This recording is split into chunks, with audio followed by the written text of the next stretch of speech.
I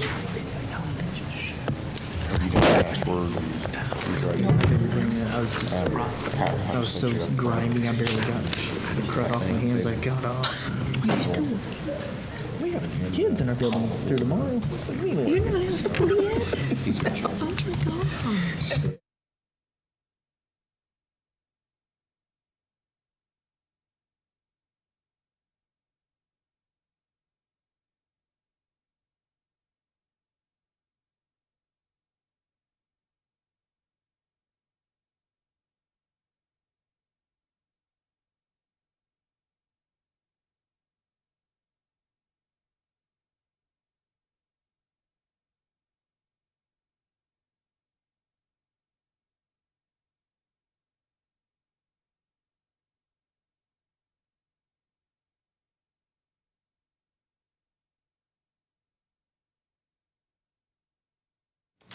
Gosh, we're without Miss Mustard. That's no good.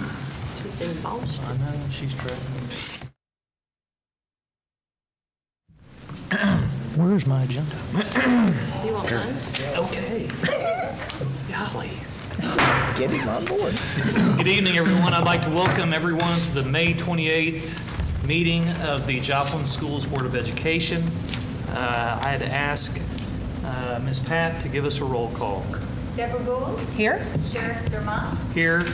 Derek Ganter. Present. Brent Jordan. Present. Dr. Debbie Ford. Present. Dr. Michael Joseph. Present. And Lori is absent. Thank you. Thank you, Pat. Please join me in the Pledge of Allegiance.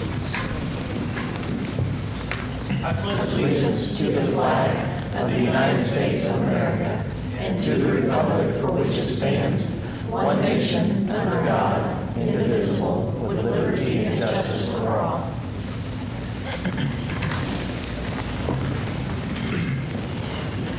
Do I have a motion to approve the agenda? So moved. Derek, thank you. Deborah, thank you for your second. It's been moved and seconded that we approve our agenda as presented. Please vote. Yes. Yes. Yes. Yes. Yes. Yes, that moves us to our celebrations, and boy, are we celebrating tonight. We've got a lot of people on hand. We appreciate their being present. I'm going to start with, how am I going to start this? Do you have that teacher here? Pictures that'll tell us. I am informed that I need to begin with Teacher of the Year, and if I need to read something, I'd like to be able to read it. 100% totally surprised on everything that happened. I had no clue what anything was going on with it.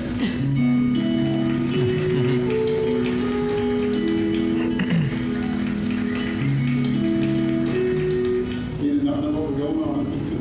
We had his wife and family hidden in their ways, and we didn't see them until after we had handed him the war. So. One of the classes I take, I forgot about teachers, but I doubt this is a class I'll ever forget. Finishing up my 9th year. My first year was when the tornado came. I love teaching. It's my passion. And we come in here every day and we do our job. And the more I can give them, the better off it's going to be. The music shop is like the job site, so they're on the job, and I'm their boss, and they work for me. And so, there's 1,000 ways to build a house, but you got to build it my way. And there's standards, and every standard is met. I don't cheat around any corners. Everything is just built to the way it's supposed to be. There's all kinds of regulations, and that's how we do it. He likes to keep it very clean. So, beginning of the year, junior year, he teaches us how to sweep. So, from one shop end to the other, he's pick up nails. You don't want boards with nails sticking out. Very clean, very tidy. Yeah, Lauren Curtis comes in here every day wanting to do what's best for kids. And like I said, he has a heart for that, and he strives to just reach for them. He had a rough life growing up, he said, and he understands where they're coming from, and he just wants to do it and give back to them. He's been an interest in me. He's actually helped me get a job in construction for when I graduated. I moved down to Crossland because of him. He helps us when we need it. He gives us that little extra nudge. A lot of teachers will try to push you to become better citizens. Harris is one of those teachers. I love being able to see these kids mature, grow up. I like to to watch how they apply themselves in the job or the task that I've given them to do. And it's very rewarding. You know, I'm here to change lives in this way. It's how much he cares that makes him a good teacher. He always tries to push us the extra mile. The best teacher, hands down.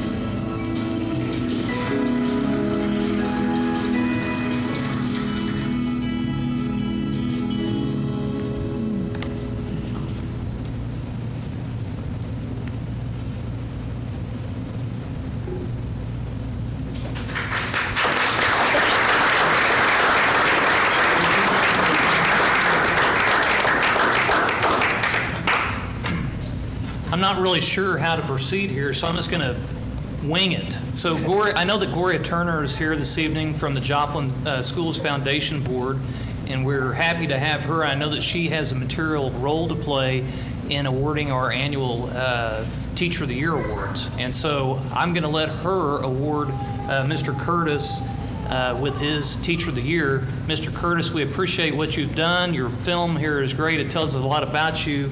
And this is one of the most enjoyable things that we get to do every year. And so Lauren Curtis, Franklin Tech Construction Teacher of the Year.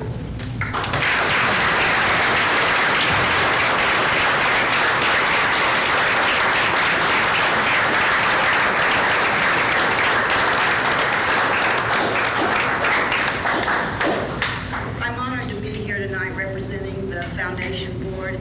And I'd like to say that this award is made possible through an endowment that the Virginia Lass family made to the foundation. And they're big proponents of education, and they recognize the importance that teachers have in the impact of our students.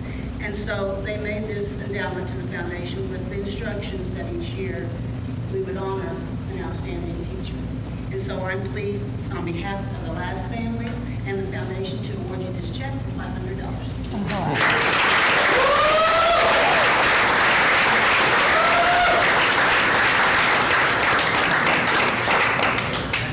Thank you. Thank you, Mr. Curtis, very much. That's awesome. Yeah, I'm sorry. Right. And now we're going to have a video for the support staff of the year, and her name is Kay Johnson.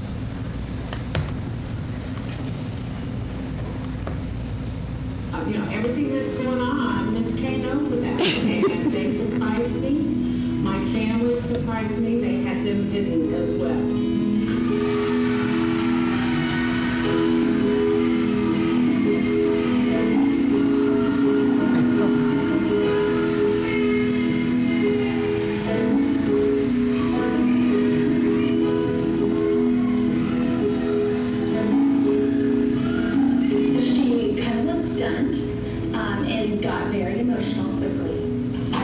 Specifically placed in this position where I'm at, and I think it's because I love children so much. She's been here for 25 years in our district. She's compassionate. Her kids have gone through this school. Ms. Kay is incredibly deserving of this award. She is the heart of Kelsey Norman, and you can even call her the heart of Joplin Schools. It's my job to make them feel loved, cared for, safe, and important. I would guess this phone rings anywhere from 50 to 150 times a day. I think your job is hard because she has to keep track of everybody at the school, if they're tardy or not, and she has to take all these calls. People are sick. She kept her job for so long because she likes to talk to kids, I think. Okay. And I knew that she's also retiring. And it's incredibly bittersweet. I'm going to miss her very much because she is nice. She always encouraged me to do good on things like math tests. They're going to miss her. She has plans to come back and see us, and hopefully she does that, but we're definitely going to miss her. Things change, and I feel that this is the time that I need to stay home and be with my husband. And I've promised the kids of this building that I'm coming back. I'm really not sure what Kelsey Norman's going to be like. I'm sure that we're going to have someone amazing step in, but honestly, no one can fill Miss Kay's shoes.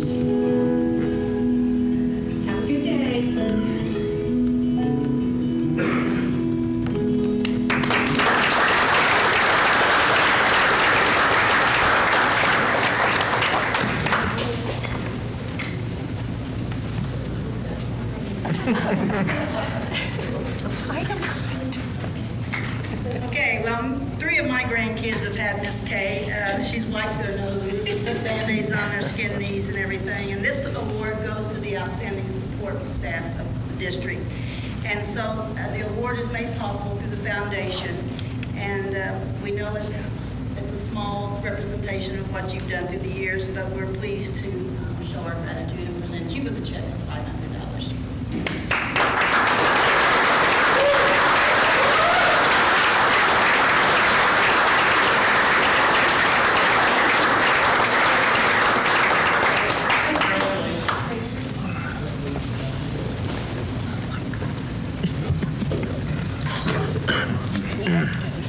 Again, that was Kate Johnson from Kelsey Norman, Support Staff of the Year, so we congratulate her. That moves us on to the next of our celebrations. So I'm going to start with, oh, that's right, I'm sorry, thank you. We've got a Read 180 National Award winner, Xander Boyes. Xander, am I pronouncing your name correctly? I hope that I am. He's nodding, yeah. And his teacher is Tashina Vickers. And so they have been recognized, and we have a video. My name is Xander Boyes. I'm a sophomore schooler from 6th grade. I graduated from System 44. Hi, I'm Tish Vickers. I am Xander's System 44 teacher, and I met Xander in summer school. It was really fun. He made summer school really fun, even though sometimes summer school isn't great.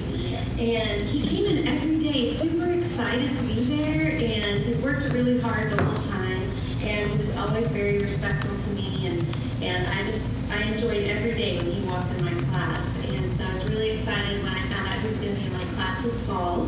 When I came to System 44, I was good at that reading super much. He actually started System 44 at a 135. So he was barely reading at a kindergarten level whenever he started System 44. And then I started working super hard to get better on it. Then when I came to South Middle School, I worked even more harder to be out of this club and out of System 44. And then when around Christmas came, I graduated System 44, and then I moved out of it. I feel like I was a very smart student then. And when you graduated, what was your lifestyle? 950. 950. And actually, Xander did it in 2 years, what a lot of times it takes most students 7 years to do. So he's a proficient 6th grade reader now. How does that make you feel, Xander? It feels great. I've been very good at reading. It helped me very much in my own classes. And it was fun whenever I emailed his teachers and asked them for some input about how Xander was doing in their classes. Every one of his teachers emailed me back or came and talked to me about how thrilled they were to have Xander in their class, how hard of a worker that he is, and that he is just one of the most enthusiastic learners that they've ever had. And so I'm so glad that I decided to nominate Xander. He's definitely made a 180 in his reading. Today I read like a pro now. Reading is super fun.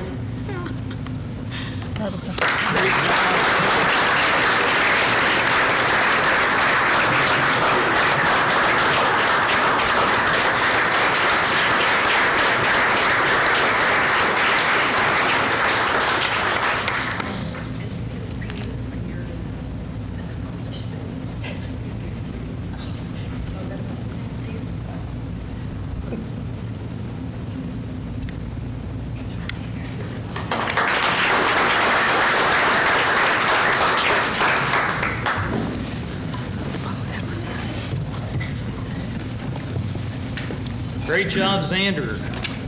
We're going to continue with the Joplin High School team tennis. Joplin High School boys tennis team advanced to the state final for the first time in school history. The competition was held at the Cooper Complex in Springfield on Thursday, May 23rd. Varsity team members include Asa Borup, Nolan Hance, Garrett Lewis, Nick Males, Bennett Satterley, and Caden Seward. Coaches Coaches are head coach Ed Engel and assistant coach Aaron Stump. Congratulations on a great season, guys. Stand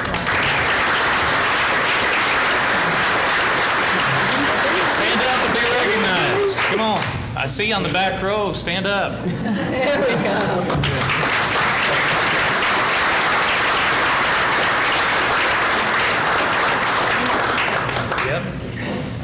go. More tennis, my golly.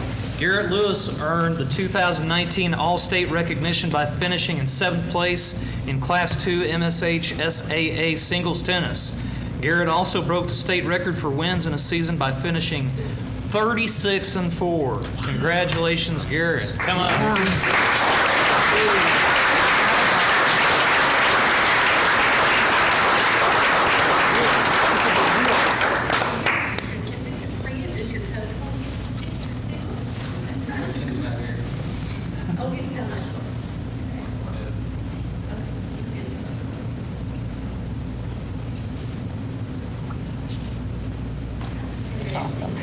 Great job. Good idea. On to track. We've got a triple state record holder. Cameron Ledford had a fantastic day in the para events, finishing first in 3 events and setting state records in all 3 events. Cameron finished the 100-meter dash in 20.61 seconds, the 200-meter dash in 39.11, and the 400-meter dash in 1 minute 17 seconds and 80.82. Congratulations, Cameron.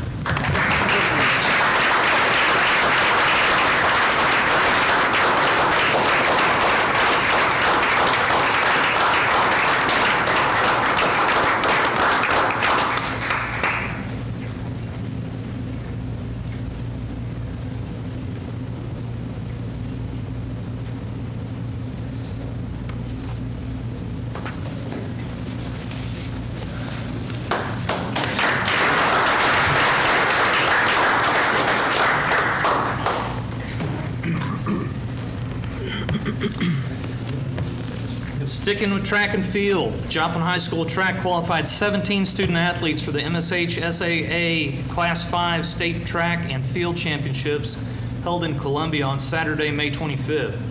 The Eagles finished the day with 4 state championships, 4 state records, and 11 all-state performances. The boys track team finished 8th as a team. Great job, guys.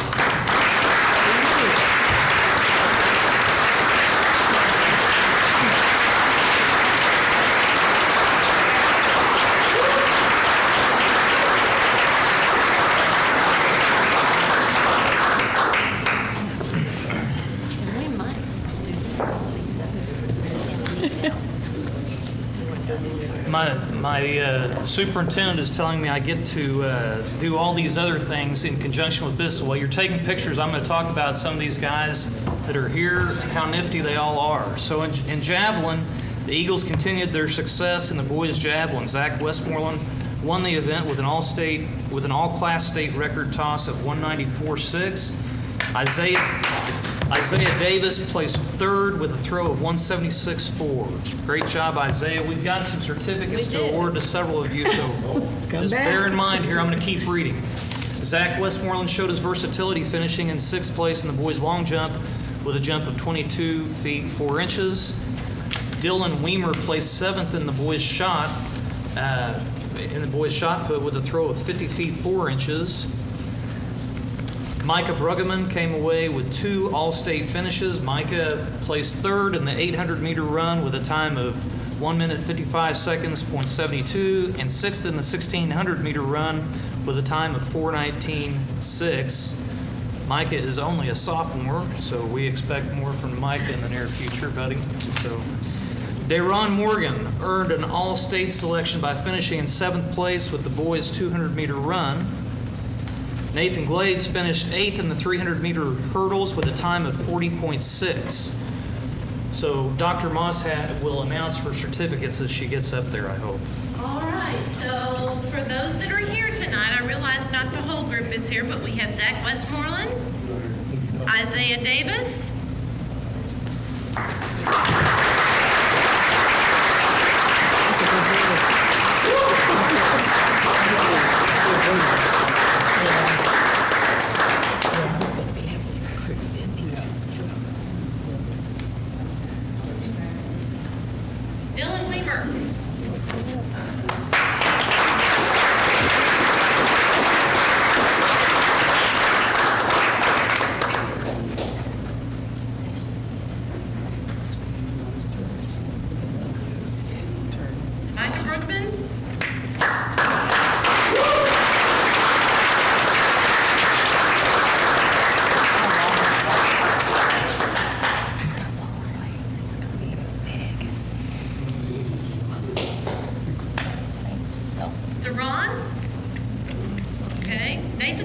Riley. Riley.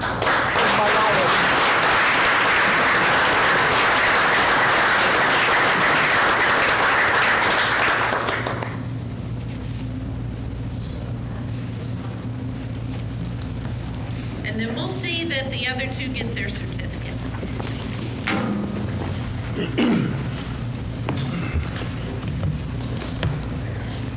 Thank you, Dr. Moss. Each year, Stapleton students collect pop tabs for the Ronald McDonald House. This year, students collected 135 pounds of pop tabs. Students on our SOAR team delivered the pop tabs to the Ronald McDonald House after school and volunteered to help while they were there. It was a great way for Stapleton students to give back to an organization that helps so many families. The students had a great time. Thank you to students at Stapleton. I'm going to clap for that.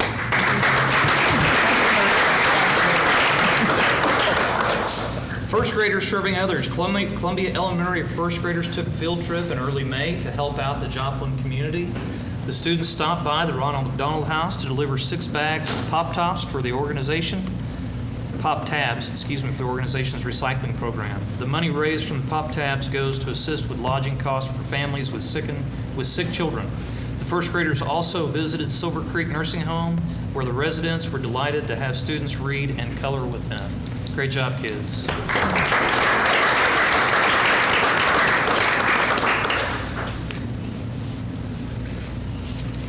All-Area Academic Excellence Team. The Joplin Globe and MSSU have partnered for 33 years in the area's academic recognition program, in which high school seniors are honored and their most influential educators are recognized. Judging for the All-Area Academic Excellence Team is based upon high school cumulative grade point average of 7 semesters and ACT scores. 3 Joplin High School students were celebrated along with their most influential educator. Krusha Bhakta is a student that was recognized, and she chose as her most influential educator Mrs. Sue Day, a guidance counselor. Lucas Kunel and his influential educator was Mr. Adam Bennett, AP statistics teacher. And Megan Peterson, her most influential educator was Ms. Marta Schroeder, guidance counselor. Congratulations to the hardworking students and their inspiring educators.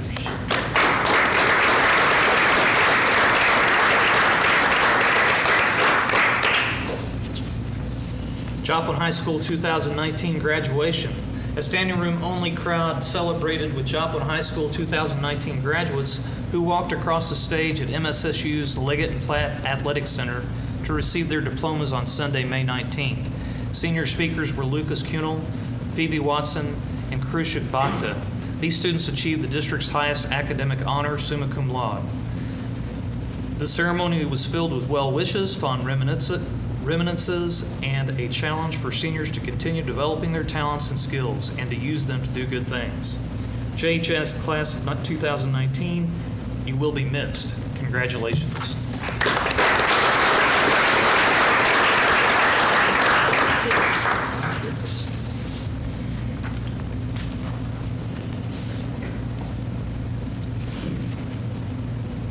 Did we hop across the video? There you go. There it is. He's pulling it up.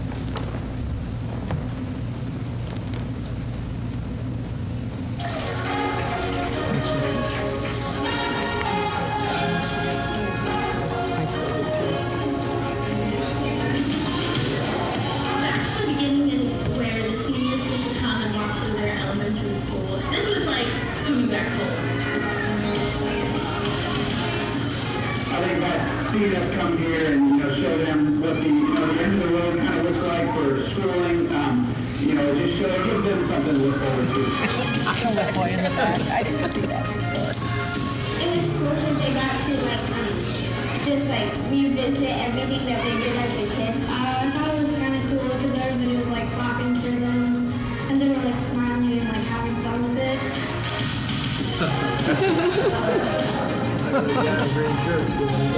We're much better answers than the high schoolers. Memories. I'm walking to the hallway and I was like, oh my god, I remember standing here lining up to get in line.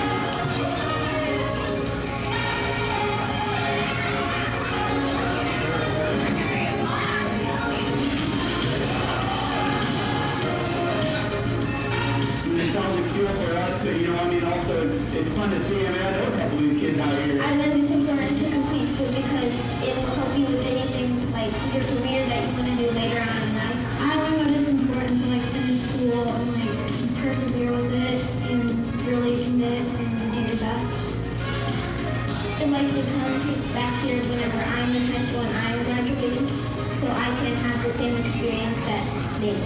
I want to come back and visit Stapleton because I want to kind of feel that experience of like what they felt.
also like to thank Jet HD for their quality productions on all these films that we've watched this evening. They do a great job of putting these things together for us to just watch and enjoy and celebrate with them. So thank you for your work.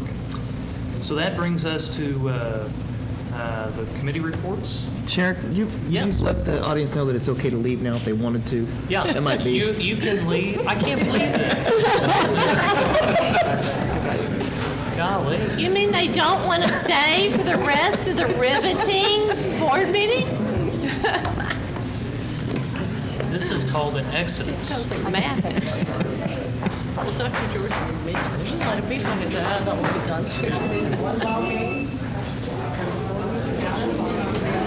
Oh, you get rained out.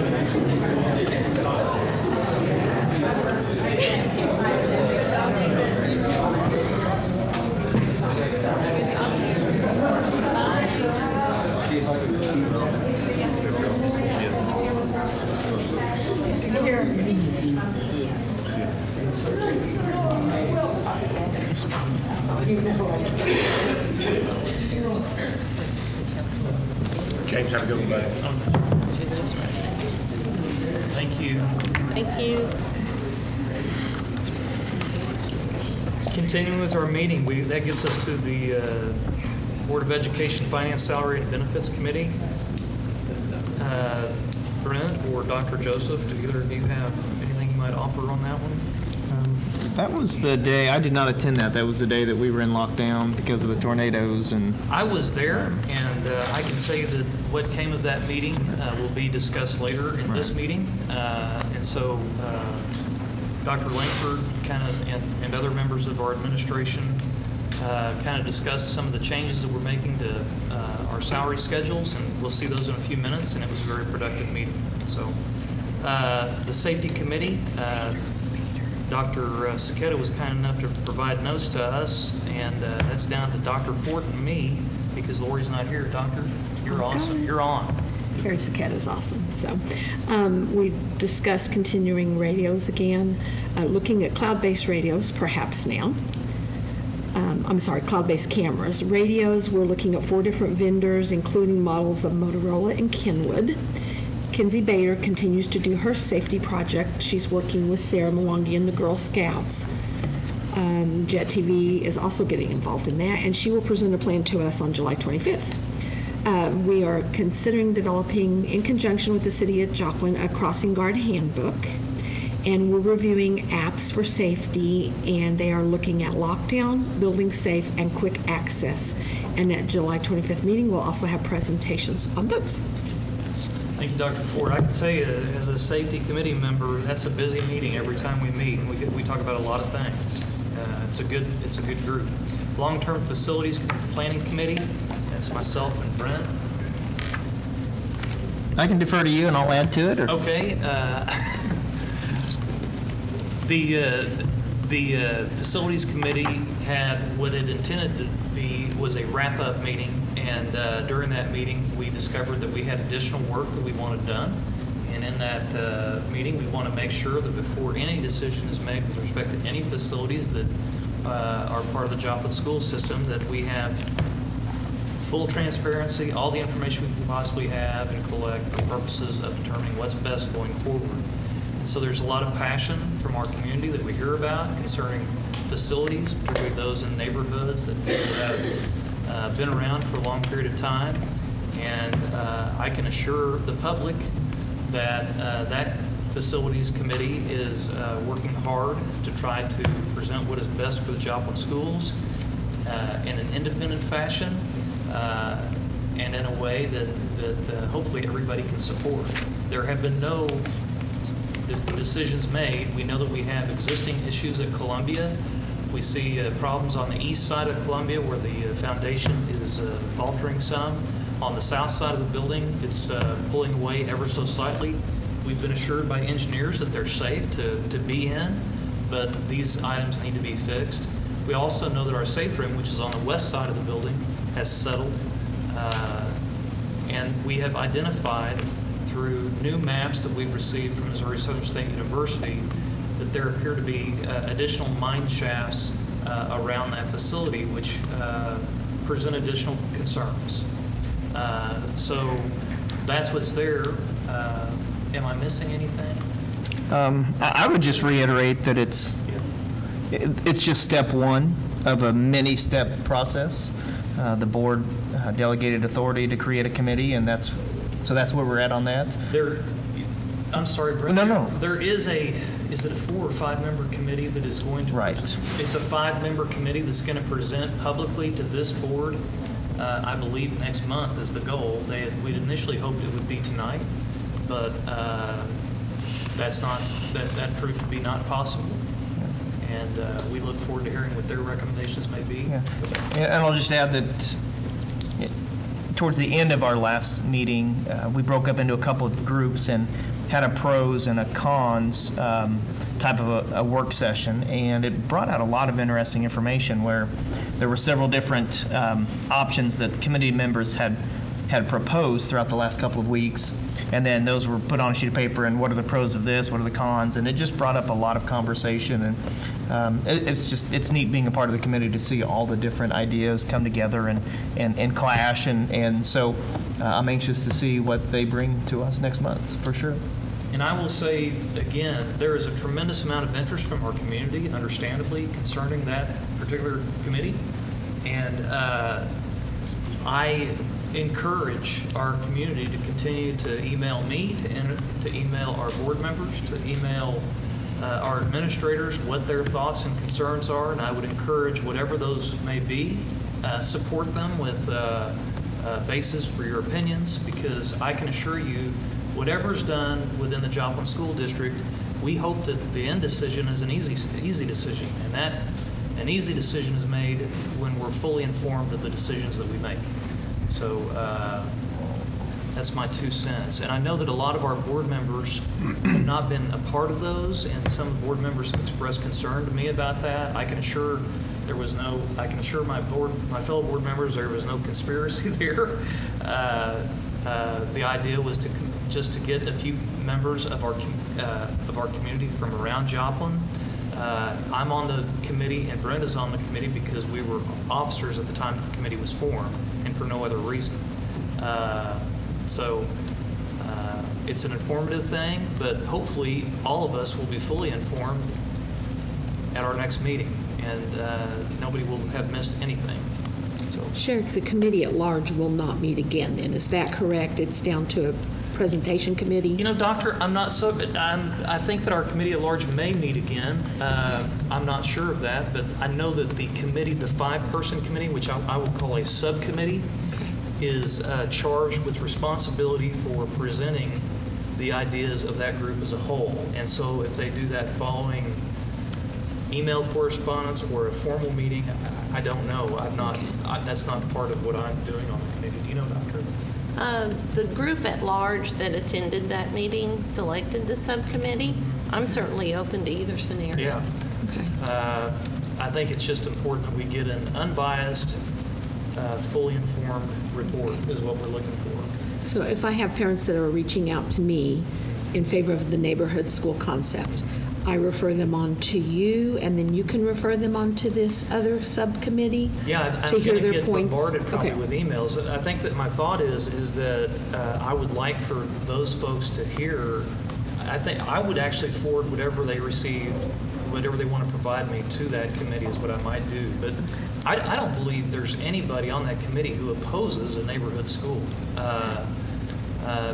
The issues that we see, just to let you know, in terms of Columbia, West Central to a degree, that are more of our aging structures, is we don't know where else those buildings could be in those near neighborhoods because they are fully developed.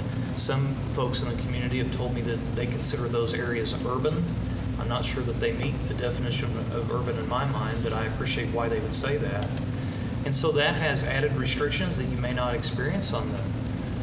For example, Soaring Heights is not in an area that any of us would consider urban, I don't believe. So there are obviously limitations geographically that they may present. At the same time, the site has some concerns at Columbia because of these added mines that we've identified. But again, there's nothing that has been decided, and I would want, if there's people who have an opinion that they believe that can be a positive bit of information that committee needs to hear, I would encourage them to forward that to me, and I will make sure that the committee gets that message. I received a message this week that I thought was absolutely constructive. Somebody who's clearly passionate about the issue, and I responded as I could, and I hope that person realizes that nothing's been decided, and we're going to make decisions that we believe are in the best interest of the entire district. Anything there? That goes, if there's nothing further, I'll move on to our superintendent's data report. Doctor? Yes, you have the health and dental plan update as you usually do, and that is in your board packet to review. But in addition to that, tonight, we have Jamie Brummett. She is our insurance broker through Barker Phillips Jackson that you approved about a year or so ago. And she's here to talk to us about the performance now that we are closing down on our first year of this plan. So, Jamie. Thank you. It's good to see everybody again. Like she said, it's been about a year ago that I came in, explained what the Health Plan Advisory Committee had gotten together and kind of decided what we were going to do with the district. And moving the plan to UMR as the third-party administrator, utilizing the United Healthcare Network, and moving the pharmacy to RX benefits. So those were some of the decisions. We also changed the plan designs and were able to reduce premiums for both the district and employees at that time. So what we're going to talk about today, we've got a little agenda here. Oh, I get to click my own slides. All right, so our agenda, we're going to talk about how we funded the plan versus our maximum risk and liability for the year. Talk a little bit about how 2018 rolled out. That's more data than anything. How things are going so far, prescriptions, and what we're expecting for the renewal. So the plan funding versus aggregate, when I sat here and talked with you, as you guys may remember, we expected claims to be much lower this year because of the larger discounts available through United Healthcare. And also the plan reserves are very healthy. As you know, the plan reserve account has a substantial balance in it, but the decision was made by the committee to take a much more conservative approach and not reduce down to what was an expected cost, but to continue to fund the plan at what's called maximum aggregate. So that is the absolute most you'd have to pay in a year if you had the worst year ever. We modeled out about where the premiums needed to be at that number based on what we estimated enrollment to be. With the actual enrollment, we came out where the maximum aggregate was going to be $5,556,000. So that's our max risk for the year. The annual plan funding is at $5,716,000. So with where we set the premiums, even though it was a savings for employees and the district, we're still funding above that maximum liability by over $160,000 this year. Okay. So on the next slide, we'll just talk a little bit about how 2018 came out. So the plan year 2017 that started in October of 17, we have what was paid during that actual plan year, and then we have some run-out claims. That's what HSG continued to fund.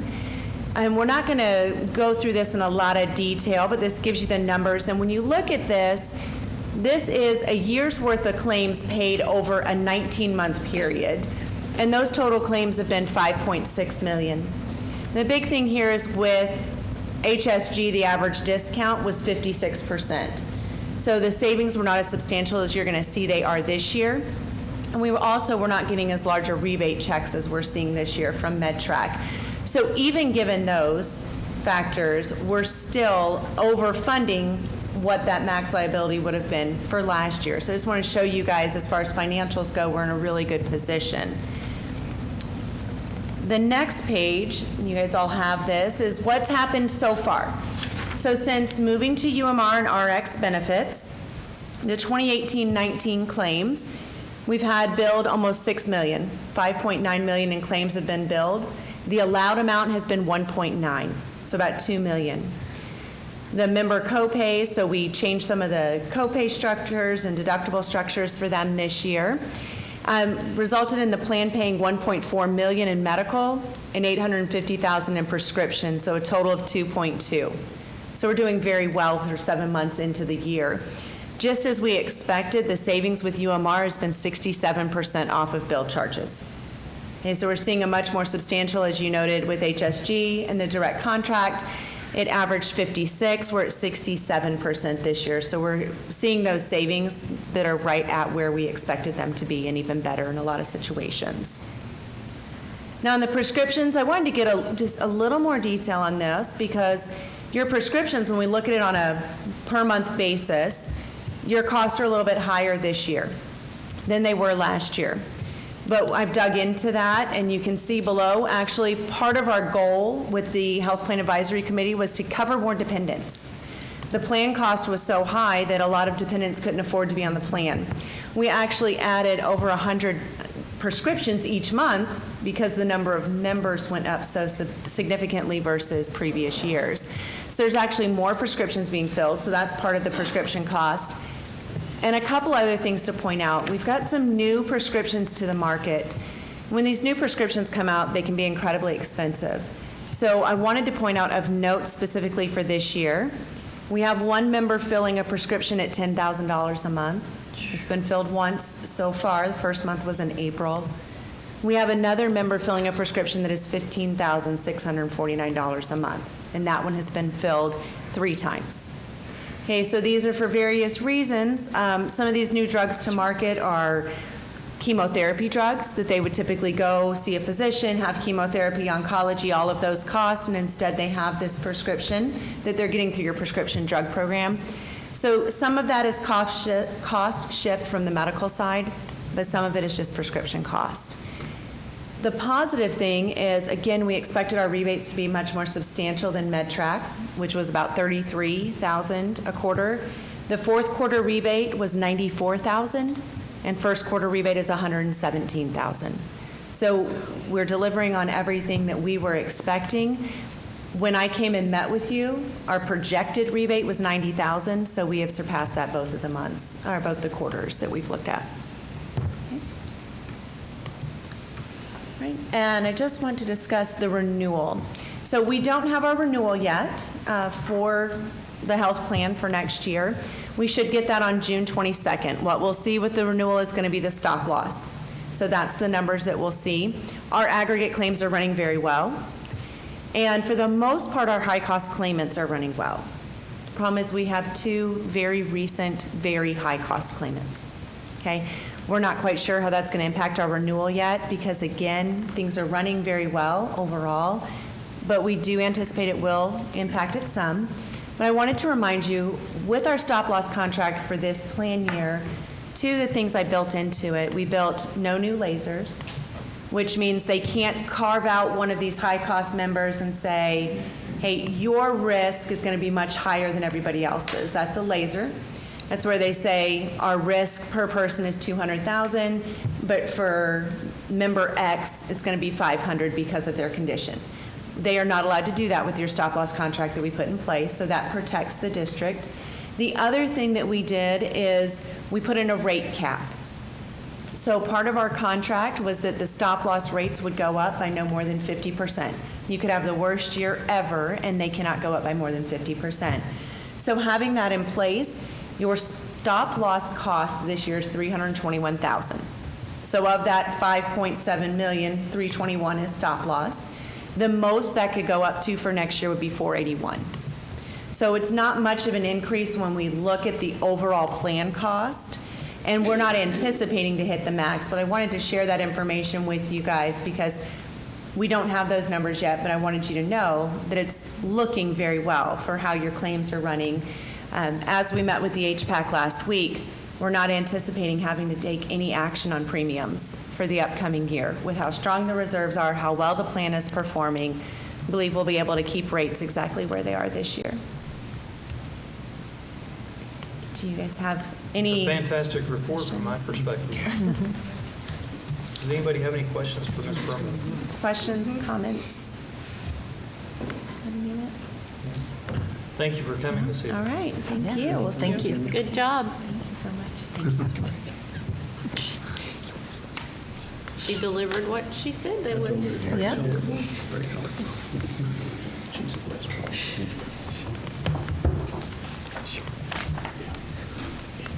Okay, are you still with financial statements? Okay, Dr. Langford, financial statements. Well, we continue to produce the same document from month to month. It gives you an idea of how we're doing. And there's nothing, again, we're hard to believe, but next time we meet, we're closing out a year. So but in reviewing the revenue, it's coming in pretty well as we expected. There's always some gyrations and movement. and the expenditures are on track with what we have expected. So having said that, I would attempt to answer any questions, and if I can't, Shelley Toft is back here with us, and this is the time of the year. She's now gone past her first full year of working, and just been a tremendous asset to us. Thank you, Dr. Langford. Does anyone have any questions for Dr. Langford? Or Shelley, who's trying to hide in the back? The next item that you have is our enrollment report, and as we are zeroing in on the end of our fiscal year, we're feeling a bit more comfortable with our numbers. We know that we've had some challenges this year with keeping on track with this due to our student information system, but you will see a little bit more detail on the 8th, 20th day, and then I went ahead and did a little dirty statistics and trying to kind of average that to take a peek at the year. And average enrollment for the year down, and Dr. Langford, you correct me because we've kind of bounced this number around a few times, we're around 85 or so.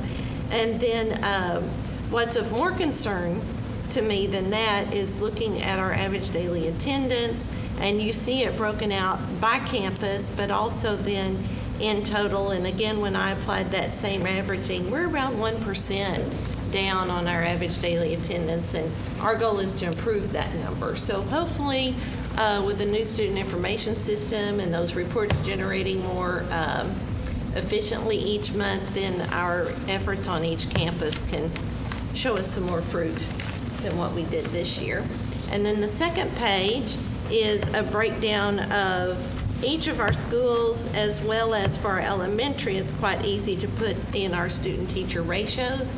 And as you look at that, you'll see some that got quite low this year, and it has given us some opportunity through attrition to see where we might need to combine some classes so that we're a little bit closer to our funding stream. But what you will notice, and also what Mark Manus shared in his climate and culture reports, that our class sizes overall across the district are looking much better than they did just a few years ago, and we don't really see any outliers of huge classes like we did from time to time in the last few years. So this is good. Thank you, Dr. Moss. Does anybody have any questions for Dr. Moss concerning her enrollment report? Thank you. That brings us on to our public comments. Pat, do we have public comments this evening? Yeah. Thank you. That moves us to our consent agenda. I assume everyone has reviewed that. Do I have a motion to approve our consent agenda? So moved. Derek, it's been moved. I'll second. It's been moved and seconded by Brent. Thank you. Please vote. Yes. Yes. Yes. Yes. Yes. That moves us to our regular agenda. Item G, the JNEA Teacher Compensation Agreement. This is the matter I was discussing concerning the Financial Committee. That takes us to Sarah Mwangi. Ms. Mwangi? Yes, and I will have Crystal come on up, and Marlon, come on up. So, we have had a night of celebrations, and I think the next two action items just continue with that celebration. So I will let Crystal and Marley give any input or comments of our process, but then I will share with you our recommendation for the teacher salary schedule this evening. Well, some of you I know, some of you, it's been a while since I've seen you, and some are new. Thank you. Glad you're here. We are here representing the Joplin Teachers Union. And, well, right. So we're here for the Teachers Union. And this was our 4th year, and it was very much a success. We had so many meetings. It's really intense. And I joke around a little bit, but truly we want to say thank you to everyone on the committee, because you truly did bring forth a very respectful discourse. And definitely respectful, but also you took into account everything that we brought to the table. So we appreciate that. Other than that, we brought it to our members, and it was 100% ratified, and that's always a good feeling. And so, yes, we appreciate your time and effort to bring us something that we can definitely bring to our members and say, please, please, please accept this because it's a good thing. So, yeah. And a couple of just highlights for the board members to know. We are still putting efforts towards bringing in years of experience, moving that shaded area down. This evening, we are recommending, not only have we made adjustments to the base, you'll see the starting teacher salary at $37,754, and that is throughout, increases throughout that schedule, but also recommending taking a step for next year. So our current staff can see anywhere from $1,400 to $2,000 in their paycheck for next school year, given your approval this evening. Woo! I can say that on behalf of the board, we know that one of our goals is to be competitive with our district, our competing districts, and we want to make sure that our pay is commensurate and competitive with all the districts around us, and we want to be the leader. And so this takes us a step toward that, and we're always going to be battling to do as much as we can for everyone that we can. So for the folks the board members who were not in that meeting concerning information that we see in these new salary schedules, I don't know, Eric, if you can I don't know if the public can see that or not, but we're trying to move up just as Ms. Mwangi described. This is important to us, and we realize it's obviously important to our teachers. And I think we're moving forward with our salary schedules, but we're also making sure it's sustainable. I think that's another important factor, that we're making decisions that are sustainable over the long term. So appreciate Dr. Langford's efforts on that as well. I too would like to thank Dr. Langford and everybody involved in this process. As a board member, you just walk in a meeting and get to hear what's been done. So we realize the work in the trenches has been done by the administration and our teachers. So we thank them. So how does our salary schedule compare to our area? I realize there are different steps you can compare, but overall, where are we? Overall, because we want to be number one. I know Debbie's looking at me. Honestly, that's why it's kind of hard for me to say everything that goes on in our meetings. Mm-hmm. But we did bring to the table other districts, and we are very compatible too. But we also understand that our salary schedule is totally different than others. They made changes years ago that we are not going to do, and we want to respect teachers and their steps within ours that have worked at that 21 and 30. We don't want to take those away right off the bat. And they've done that. Other districts have done that in the past, and you know that. So we are definitely moving forward. And not just for the top or the bottom, it's all. And that's been a wonderful change in the last 4 years. Wonderful change. So it's a beautiful thing. You know this. It is. And it was nice coming in and very respectful, always. Okay, and the other thing that I always want to question is number 5, step level does not indicate years of experience. That one just sits in my crawl because typically steps do indicate years of experience. I don't know of any other school district that has that statement on there. Dr. Langford, maybe you do know. So I know we had years where our teachers didn't get the steps. They didn't get raises. So if you're a teacher, it used to be, I worked in the district 15 years. I'm at step 15. Mm-hmm. Is that true now, or is that not true now? I think we rectified that, yes. Is that rectified? It's closer to it, though, at least. No, the issue that you have is that a number of years there were no raises that were done. And it was several years ago. But if we go back, even when the economic tsunami hit back in about 2008, and I will tell you, I have not gone and analyzed other school districts, but it was not uncommon for school districts to not give a step that year. It's just Joplin is one that puts it on their salary schedule because that is the way it is, you know. And unless you want to go in and start rectifying everybody in the district, which to do that would take a while, and then it would freeze your salary schedule. Exactly. So. Okay. It did. We did some adjusting last year, and also we're down. The shaded area has been pushed, so those teachers are not sitting on the same level, not frozen. which is good. And we definitely want to see that every year obviously. Again, we also understand that this has the balance. So, I mean, it was definitely a lot of work on Dr. Langford's part of trying to really put in the correct, if you will, sliding scale to rectify those areas.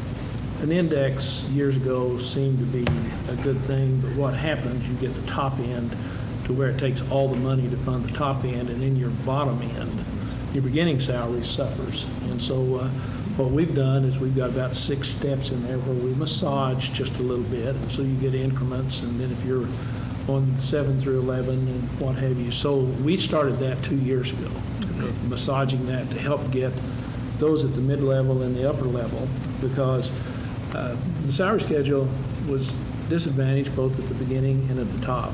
And in the last 3, we've done quite a bit of getting it to the top, you know. So if you look across there, the most dollars will go to the top because that's where the most people have been. But yet the raise at the bottom, if you look at proportionally, is very good as well. Okay. Well, thank you guys for all your work to the whole committee. Well, I definitely agree with Sarah. It was definitely a celebration. And if, of course, you guys are the approval, you approve, it was definitely a celebration for all of our teachers. Well, with that, I would certainly entertain a motion to approve the superintendent or designee to sign the agreement with the Joplin National Education Association as presented this evening. I'd like to move on that. Dr. Ford has moved and Derek has seconded. Is there any further discussion? There being none, I ask you to vote. Yes. Yes. Yes. Yes. Yes. Thank you all for being here. Thank you.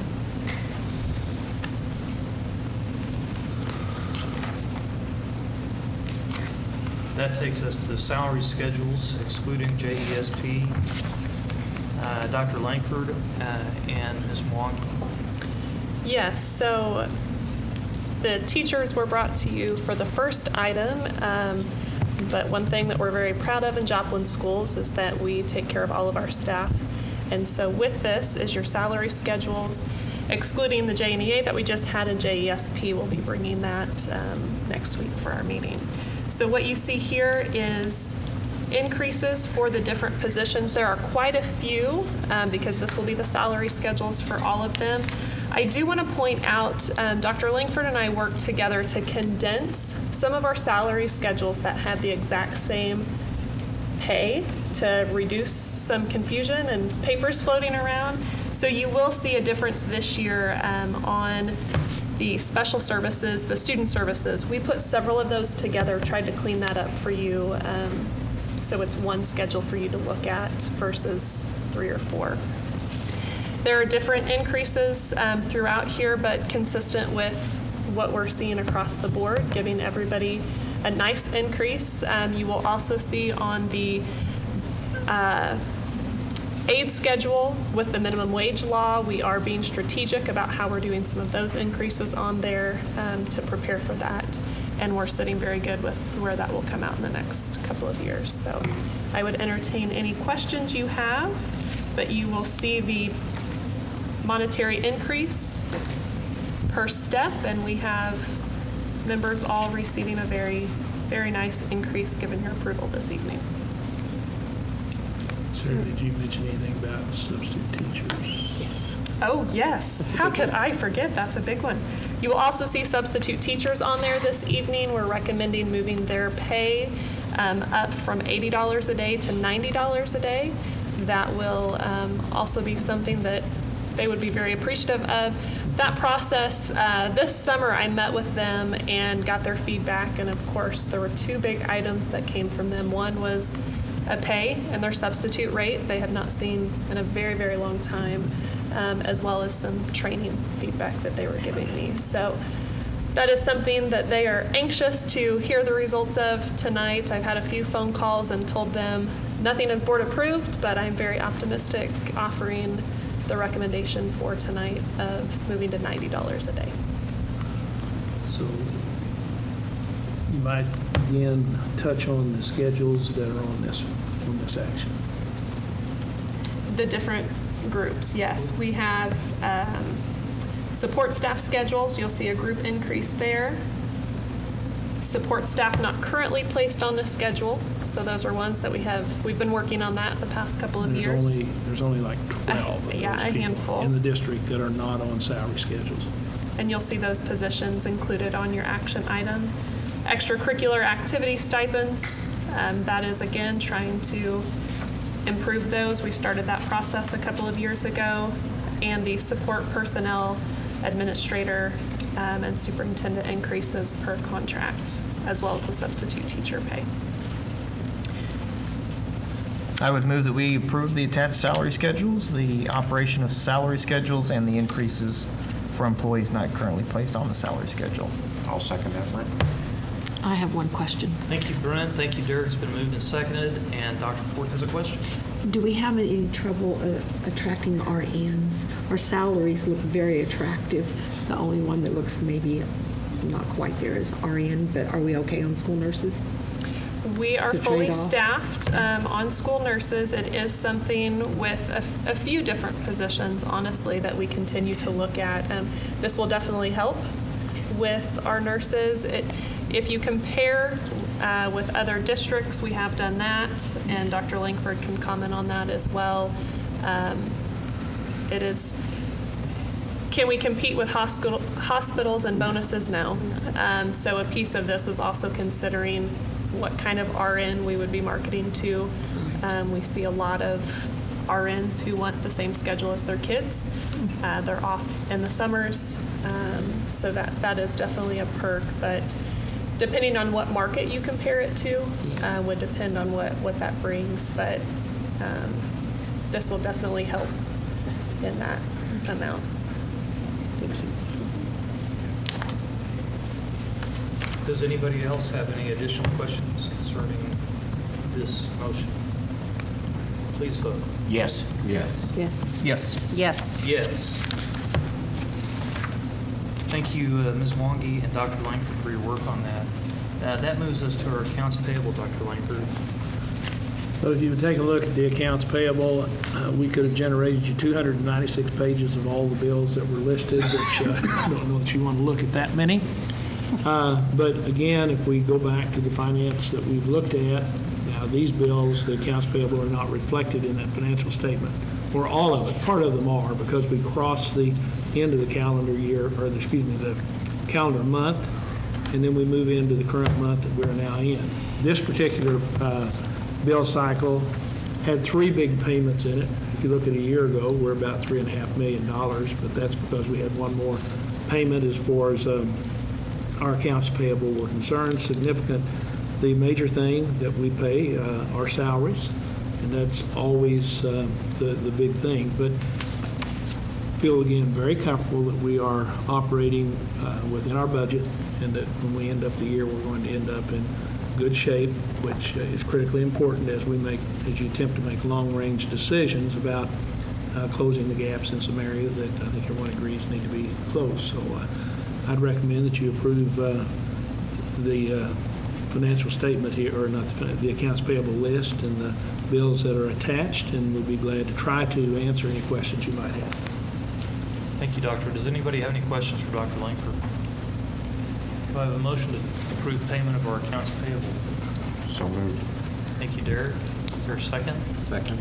Thank you, Doctor. It's been moved and seconded that we pay our accounts payable totaling $11,221,204.04.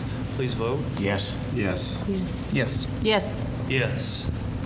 That moves us similarly to Dr. Langford for our fund transfer authority that we discuss, it seems like, every year, don't we? Under state statute, we have no capital projects levy. And so the state does allow us to move some of the state money into the budget to be used for the maintenance of facilities and to do things that are necessary to provide the educational program facilities and equipment. And so there's a calculation that is done. Attached to this, you see the single page, and you could actually look at every school district in the state of Missouri, and this is how much they can transfer. It's all based on the amount of money that you get from the state. There's a formula that works. So as you see, we could move $3,499,000. But for these monies, we would have no monies to replace air conditioner units, buy carpet, and equipment and things. So what we've done is, in the past, we made this fund transfer. I made a decision at the February board meeting. We determined that we were going to place the intangible tax, M&M tax, and in lieu of tax in the capital projects fund rather than the operating fund. The single reason for that action is those are considered a local effort. And if this formula would be redone, actually not doing that would mean we would have that much money deducted from us. So it's just a matter to move it over here and not call it local effort. We're placing it at the discretion of the board, which you're unable to do. So what we did is we took the FEMA money that we got that really needed to go in the capital projects fund. It came into the incidental fund, so that's the negative 171 that you see at the top. Then we add that negative to those three positives so that we get $1,763,000 that we can still meet the $3,499,000 by transferring an additional $1,735,000. And so this is what we are asking you to do. There is an explanation on the back. You have to have a purpose of what you're going to do this. So we're going to meet non-instructional needs in 2019 for district purchase, repair, maintenance of building equipment, and so forth in 19 and 20. So you have a plan. Basically, you're committing to use these monies for capital project activities that are essential to your educational program. And so the way it's worded, it does comply with what the law is concerned. Now, we do transfer some other monies over there. For instance, if we buy kitchen equipment, we transfer that money, and those are just technical things, but we're only dealing with what's called the 7% transfer money here. Thank you, Dr. Langford. Excellent description. I hope everybody followed it. Statutory allowance that he's moving, and we've already moved some of it. We're trying to move the balance of it.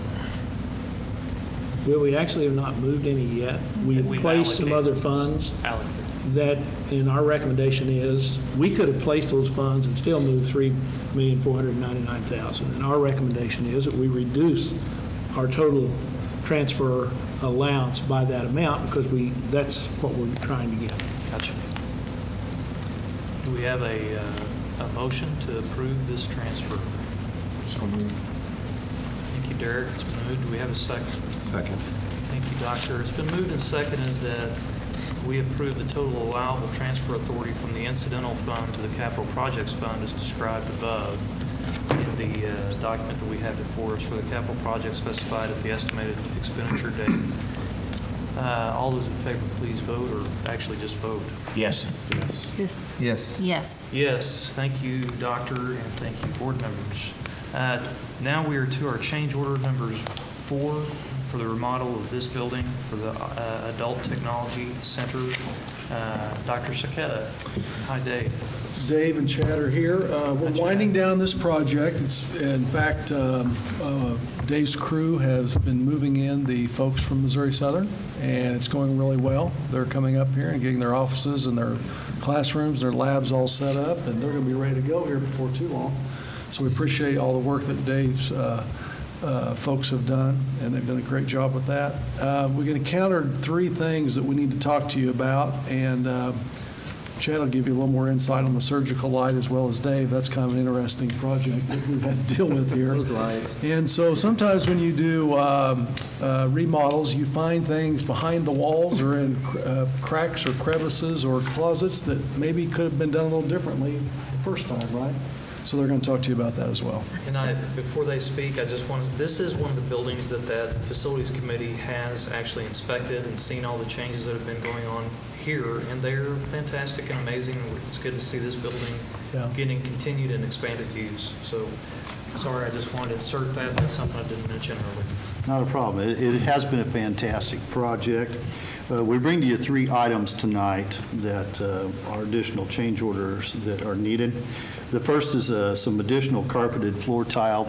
We actually, when we did the asbestos abatement of the tile, went past what was in the original scope of work for the contractor, and so to make up that difference with the additional carpeting and a floor tile that we use there, that's what that item is for. In working with our mechanical contractor as well as Train, who was the supplier, we found out that the original valves in the VAVs were incorrectly installed for the initial installation back several years ago. And so to rectify that so that we are running the system properly, we made a change order that needed to be done there for $3,800 there. And then the surgical light, it's a beast. That's just a good term for it. 1,500 pounds? 1,500 pounds. So I'll let Chad speak to the fun of that. Okay. So there were, as you guys know, throughout the process that we've been kind of working towards coming up with a solution for mounting these lights in an existing facility of this age. The two new lights that they purchased are around 400 pounds. The solution that was designed by the structural engineer included drilling some holes through a bracket that allowed them to put some anchors up into the existing concrete slab for securing those lights. And those worked fine for the two new lights that are lighter weight. The final light, which was an existing light that got moved from the previous location here, as Dave mentioned, is about 1,500 pounds. The anchors that were designed for it would have worked fine, except that we come to find out the concrete that was used is kind of a chat-based aggregate. Instead of the kind of rocks that we see today, they used the real small, fine chat that was readily available back then. When you slow drill for those anchors, it essentially polishes the inside of the hole. So the contractor got in there and started installing the anchors and started lowering the jack on that, and it was coming along with the jack. It wasn't being held in place. So we quickly scrambled, met out there, and came up with a solution that included, think of it like a washer.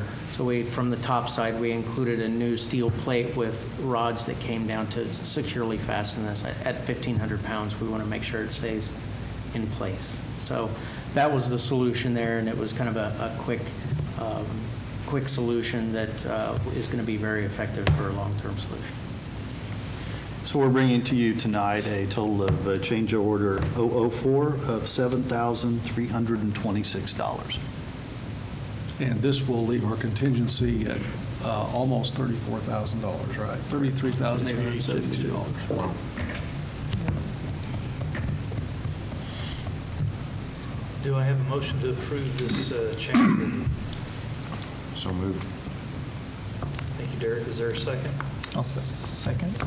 Thank you, Brent. It's been moved and seconded. I'd open it up for discussion. I do have a question on the HVAC control valve and insulated pipe. I mean, did we install that thing? Who installed it? No, that was installed by a contractor. I don't remember the exact age. That's been probably in the neighborhood of 8 to 10 years. And we will be looking at taking care of the valves on the second floor and the third floor internally, or bid out through that and get those taken care of as well. That's a frustration. Yes. It caused them a great amount of frustration. It took about a 2-hour meeting with all the folks involved to actually figure out what the issue had been. So we were able to determine what that was, come up with a solution, and a fairly reasonable fix, because we were talking multiple, probably 14 or 16 different setups that we Don't had intend to put salt on the wound, but I kind of wonder where the responsibility is there. That's frustrating. It's been moved and seconded. Is there any further discussion? Please vote. Yes. Yes. Yes. Yes. Yes. Thank you to Chad and Dave for being here. That brings us to change order number 1, turf replacement at Jung Field. Dr. Saketa, Dave, it looks like. Yes, this one's a unique change in one respect. The first part, the goal from 20 feet to 30 feet, was a misunderstanding in the contract. What we had intended from the start was the uprights, where the uprights are, 10 feet above the playing surface, to have a 30-foot upright coming up from the crossbar. Well, there was a misunderstanding. They thought we meant 30 feet from the ground to the top of the upright, and that was not what we intended on our spec. So that was a total misunderstanding. But we were kind of surprised. For 2 uprights, the cost was $1,186. We were thinking, oh my gosh, it could be a lot more. So that's that on the goalpost. And then also the Schmitz Pro Play pad, that was an alternate bid. The Brock is what we spec'd. We spec'd the Brock pad, but the other pad came in a little cheaper than the Brock pad, so we elected to go with the Schmitz pad. Okay. Well, now the Schmitz pad is no longer available until September. Till September. Well, it's available, but not until September, excuse me. And because of everybody putting their turfs in. So we elected to go to the more expensive Brock pad, and we're not going to have to pay any more for it. So that's why there's no cost increase there. And then the last one, Dave, you want to tell them about the nailer board, which you inspected? Sure. The nailer boards run around the perimeter of the concrete running track, as well as the end zone areas that are concrete and the high jump pit area as well. There was no way to be able to foresee how those had fared until they were uncovered, because the existing turf was all stapled into all that. So once they started pulling that up, we're probably lucky some of those staples held with the deterioration of the perimeter. After looking at that, inspecting that, well over 70% of it would not be usable. And at that point in time, we decided to go with a contract or a ground contact treated board that would be installed to replace all that. Because we had included that unit cost within our original contract, we already knew what it was going to cost. You'll note there that 1,373 feet is what we're paying for, because we'd allowed for 200 feet within our original contract. And so that is the pricing there for that. And so the two items, actually 3 items, but one at no cost, come together for a total change order of $16,289. Thank you, Mr. Pettit. Does anybody have any questions for these gentlemen concerning this Are we change? close to the end? Is there a substantial amount of time that there could still be further changes, or are we getting let close? me give you a positive that I found today. So, the gentleman finished up today with preparing the surface, the rock and everything that will take care of the drainage. We included within the original document both an add and a deduct if they had to add or were able to use what was there. We should have a credit back because they were not, there was no need for them to bring additional rocking for the drainage. And so we should be getting a credit back on that. We found that out today. So no other big surprises as far as that. It is ready for the turf. They'll begin probably with scheduling. We'll begin the track resurfacing project next while the turf is being manufactured, and then hopefully get that turf here before too awful long and get that installed. And to add on the nailer board, there's no way we would have known about that. All the people that bid the job knew this, and that was all put in their bid, because everybody, you just don't know. When you have something for 12 years and water sits on it all that time, you're going to have rotten boards. Yeah, thank you. I had that question actually, but Dave answered it when you all said that your specs were just up to 200 feet. So I understood that it would have been similar across the board when you got your original bid.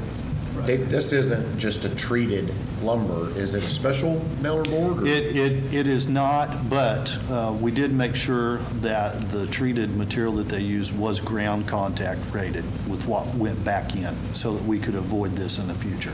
This is just what the turf itself is stapled to secure the turf? Yes, it's what secures it around the perimeter edging.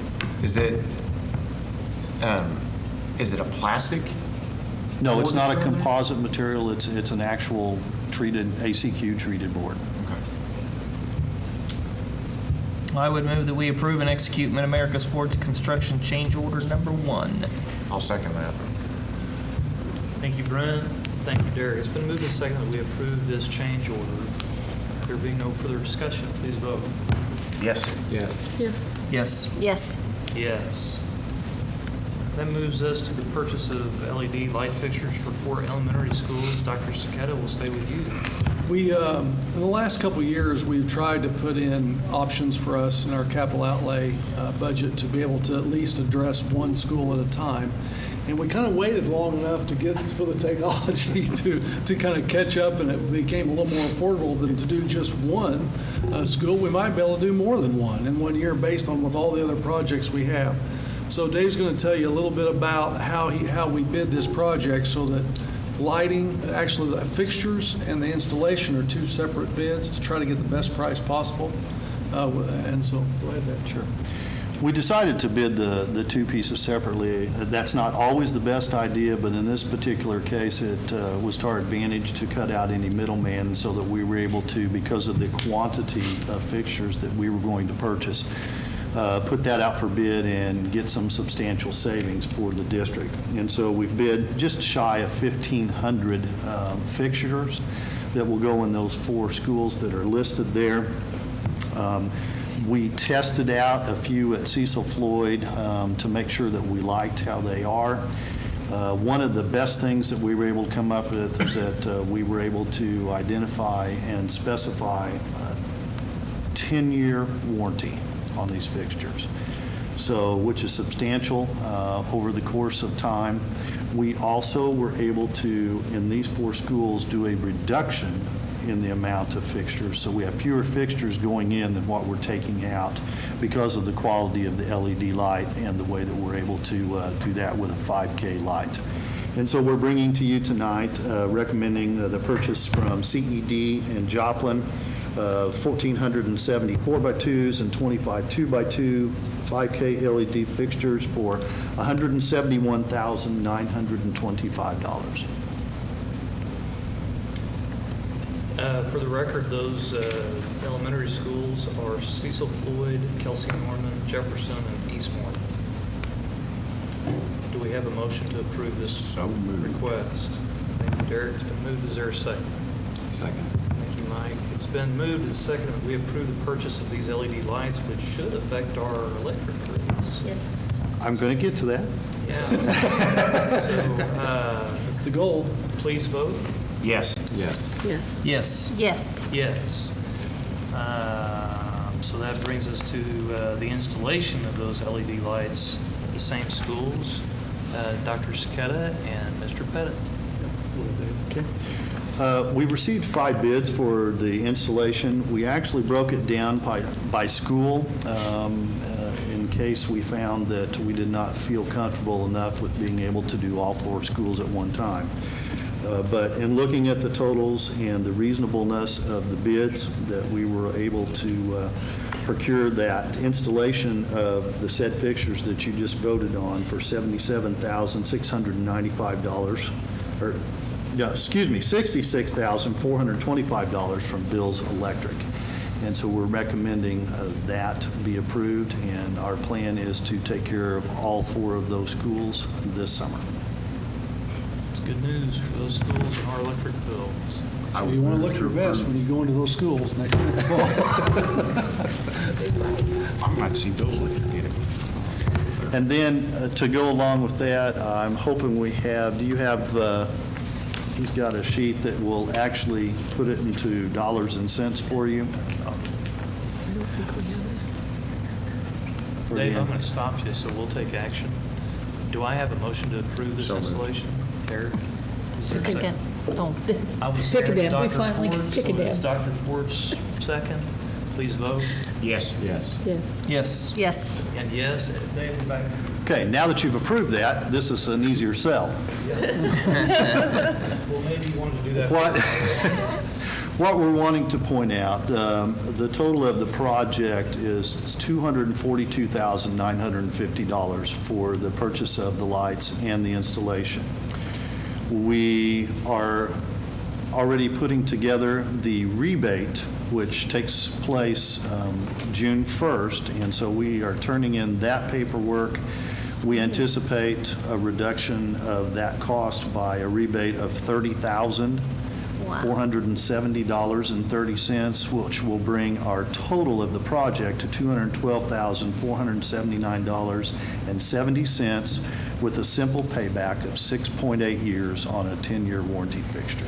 That's good job. Very good. Thank you all very much. Thank you, Dave. Over budget. So since we've already approved that, if we're realizing the benefits of it, we are to our English language arts textbook adoption, grades 2 through 5. Dr. Gilbert. Saving the best for last. What's that? That's right. Saving the best for last. Yeah, that's right. Yeah. Yeah, so we're looking at adopting an ELA program for grades 2 through 5, and the program that we've selected is by Houghton Mifflin Harcourt, and it was piloted, just to give you a little background, it was piloted by several schools, about 14 teachers, roughly. 11 teachers piloted it, and a couple others jumped on, but I can tell you this, the teachers that piloted this program absolutely think it's incredible, and the kids that in those classrooms absolutely love it. It's one of the it's certainly research based in that the leveled readers are the writer's workshop and the reader's workshop that are put together in this program are from some of the best researchers right now. Kylene Beers wrote a book called Notes and Notices, and that book has the strategies that really get at fiction and nonfiction, and the strategies to really increase not only the teaching of that, but then the acquisition of those skills by students. And very good. We looked at 3 different programs, and really, truly, this is ranked the highest among most of what's out there right now. And oddly enough, it was in most respects, the least expensive. Though there was one that I couldn't quite get a handle on how much when you purchase a program like this, it's for 6 years. And so the consumables, we paid the one price up front, and it's good for 6 years. And the consumables come every year with no additional costs. I could never get a handle on the one that came in at around $250 something. I could never get a handle on how much was it going to cost consumables, because it was a reoccurring cost every single year. And I think it would have been around 600 and some odd 100,000 at the end of that. So all that being said, this is absolutely an incredible program. And I'm really, I've looked at lots and lots and lots of them. And when this one came out, many of the components of it are new. It comes with a complete digital, there's a digital component to it as well. The kids can access everything online. Parents can access stuff online for their kids. And teachers have access to that, but they also have access to readers that they can have in their hands, and consumable workbooks, like a textbook, that they can actually write in every year and replace those every year. So it's really fantastic, and so I would recommend that the board adopt it. The series is Into Reading. It's the Houghton Mifflin Harcourt's Into Reading, and we have a pretty good, I worked out a deal. I will say this, I twisted Bill Palooka's arm and got, I twisted it twice and got free shipping, which was about $28,000 savings to the district. And yeah, because I told him otherwise we just can't afford it. And he's like, well, I can't lose it over that. So how about free shipping? I said, well, Steve, the digital formats, are all of our schools equitable in being able to access the digital formats? And it all works in Chromebook. And yeah, and I will tell you this is the same company that that we purchased our Go Math with. And so we've had zero problems with the digital component with them. And then my second question, professional development for teachers. Are they every- comfortable with this? Do they need professional development? No, they'll get professional development. Okay. And the great news about this is, this isn't a train-the-trainer model. It's in every teacher that touches it gets professional development, ongoing, a full day right up front, and then they'll get some ongoing professional development. And do the trainers come to us? They come to us, yes. And that's all included in the price. Perfect. Yep. And kindergarten first is not Kindergarten, getting first grade, this. we They're still have done, doing. we eventually will add something back to that, but here's the thing, the one thing that we are staying with right now is part of what Sarah will bring to you next year, is to provide training, a very, very rigorous training program. It's called Letters, and it will teach teachers to, beyond expertise in teaching phonics and phonemic awareness. And we're implementing, using some title funds, we'll be implementing some new resources for those classes for next year as well. So they're not without new things, and some really good resources too. So we'll bring that to you guys later. It's not terribly expensive, but the training will be a little bit pricey, but beyond worth it. And are we piloting Letters anywhere this next year? Letters is not a program, Letters it's is a- professional development. Okay. Yeah. It's not, has nothing, it's not like a program, it's just how do I become an expert How in to all teach things phonics and phonemic phonemic awareness. Thank you. Yeah, absolutely. Does anyone else have additional questions for Dr. Gilbert? I'd accept a motion. I move that we approve the purchase of the English Language Art Series Into Reading for grades 2 through 5. I'll second that. Thank you, Brent and Deborah. It's been moved and seconded. We approve the purchase of HMH ELA series Into Reading for grades 2 through 5. Please Yes. vote. Dr. Yes. Yes. Yes. Yes. And yes. Bless you. Somebody out there. Bless you, Doctor. I would accept the motion to adjourn. So moved. Thank you, Gary. Second. Dr. Joseph, I saw that. please vote. Yes. Yes. Yes. Yes. Yes. Thank you, everyone. But I see colors and You need to come home Monday. comparable to each other.